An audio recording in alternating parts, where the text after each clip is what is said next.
Non più ritardi organizzativi, sofferenze economiche e nemmeno improvvisazione.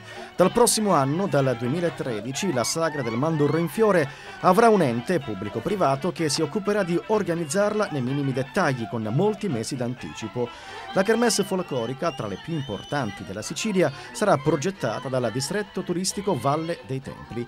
Lo ha deciso il sindaco di Agrigento Marco Zambuto ad una settimana dall'inizio della Sagra e a pochi giorni dalla costituzione del nuovo organismo nato per riavviare la filiera turistica e pianificare concrete strategie di rilancio e promozione del territorio. Zambuto, tra l'altro, afferma: riconosco nel distretto lo strumento ideale per la realizzazione della Sagra, organizzandola possibilmente con un anno di anticipo.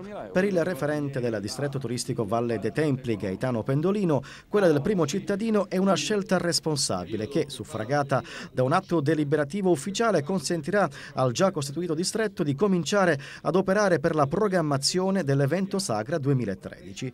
Ciò potrà divenire la prima vetrina dell'intero territorio distrettuale che da Realmonte si estende fino a Caltanissetta. Gaetano Pendolino afferma: la volontà di Zambuto di affidare l'organizzazione della Sagra del Mandorlo in Fiore al distretto turistico Valle dei Templi è il segnale di un nuovo modo di pianificare e di condividere l'azione di promozione e sviluppo turistico di un territorio che ormai, per competenze specifiche riconosciute dalle norme vigenti, passano attraverso i distretti turistici che rappresentano la governance territoriale per le azioni di sviluppo economico.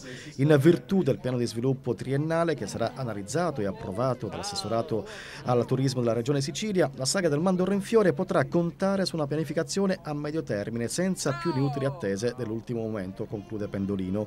Nel frattempo è tutto pronto per la 67esima Sagra del Mandorlo in Fiore. Il programma sarà ufficializzato nei prossimi giorni, mentre restano confermati, oltre che momenti centrali dell'evento, l'accensione del tripode dell'amicizia, la fiaccolata per le vie della città e lo spettacolo conclusivo davanti al Tempio della Concordia.